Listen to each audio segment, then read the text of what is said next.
Using cruise control inside of the Polestar 3 and other Polestar vehicles is a very straightforward process. There's only a single type of cruise, and that's going to be the adaptive cruise control system. So let's say if you set it at 60, car in front of you slows down, yours will automatically brake. They change lanes, you change lanes, it's going to pick you back up to your previously set speed. In order to actually toggle it on, when you're in drive, what you're going to do is then push down. And when you do, so we can see there, so pilot assist is unavailable, but that's just because I'm stopped and braked. So what's going to happen is as you're driving, you push down and it'll set it at whatever your current speed is. You're then going to use the buttons along the left-hand side of the steering wheel here to adjust your speed. So if you push down or up, it's going to increase or decrease. So it's essentially going to bring you up to the nearest 5 or 0. If you push and hold up, or if you push and hold down, that's going to bring you down or up 1 kilometer, 1 mile per hour at a time. And then inside of the infotainment system here, if you hop into your vehicle, and then we're just going to go settings, assist, that's where you get into a few other things. So do you want to show your road speed sign on that cluster screen, yay, nay? But then pilot assist with steering assist and lane change assist. So where these come into play is that with steering assistance, if the vehicle recognizes lane markings, it keeps you perfectly balanced in your lane. So even if you lose focus for a second, hands off the steering wheel, it's going to eventually within about 10 seconds tell you that steering is required. So you do need to put your hands back on the wheel. It's not self-driving, but damn, does it get really close. Then there's also lane change assist. So if it's available, you'll get a little message inside of the cluster screen there, and that's going to let you know that it's available. So you'll see lanes with arrows next to the sides that you can change. You then hit the turnstile to go right or to go left.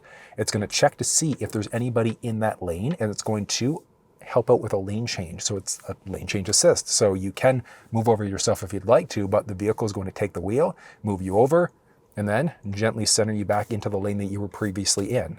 So these are great systems to use overall. Then you've got your lane keeping aid as well. So with the aid, if you start to veer over into another lane without signaling, it's going to vibrate the steering wheel, almost like you're running over rumble pavement or there's something wrong with your alignment. There's not, it's just that you're moving into a lane without signaling. But you can toggle that safety system off. Same thing with the distraction alert. So if you start to veer over too many times without signaling, if you're nodding off, etc., eventually the vehicle is going to tell you that you should probably take a break. And then there are a boatload of other settings, things like that. But if you want to know how to use the infotainment system, go through the cluster, the head-up display, adjust the steering wheel, things like that, you'll find walkthroughs down in the description. But let's go ahead and I'll show you how this system actually works. There we go. So one thing to note also about the shifter here. So the stalk along the left-hand side is that if you just do a light push, that's just going to give you 3 blinks. But if you do a big click down, that's going to keep it going for you permanently until you turn.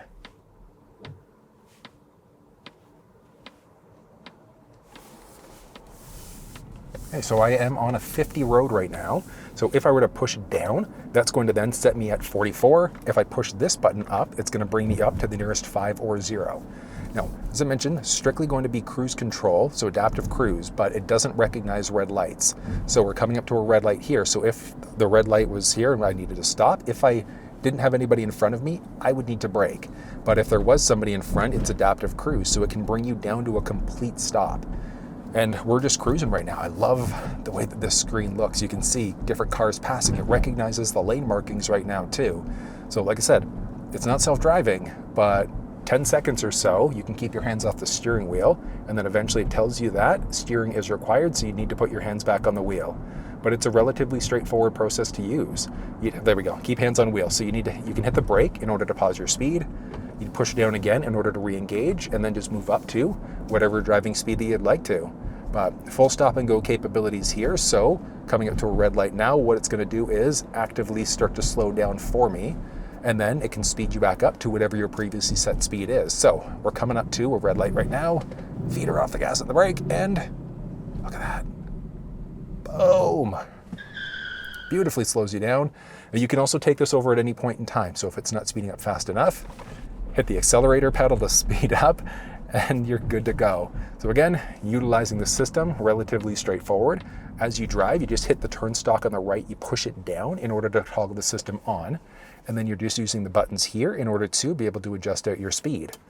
If you want full walkthroughs on the steering wheel buttons, the cluster, head-up display, or the infotainment, you'll find those down in the description. but that's how you use cruise control inside of this ride.